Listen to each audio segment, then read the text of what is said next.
In this video, I'll show you how to order a Wise debit card. Step 1. Log into your Wise account.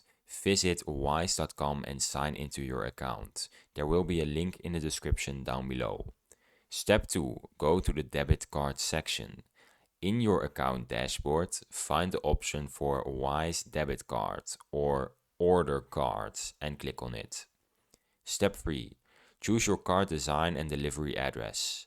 Select your preferred card design if options are available and enter your delivery address. Step 4. Confirm and pay card fee. Review the order details and pay any applicable card issuance or delivery fees. Step 5. Wait for card delivery. Your Wise debit card will be shipped to your address. Delivery time varies by location.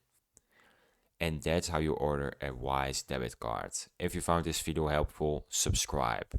If you have any questions, you can leave them in the comments and I'll be happy to help you.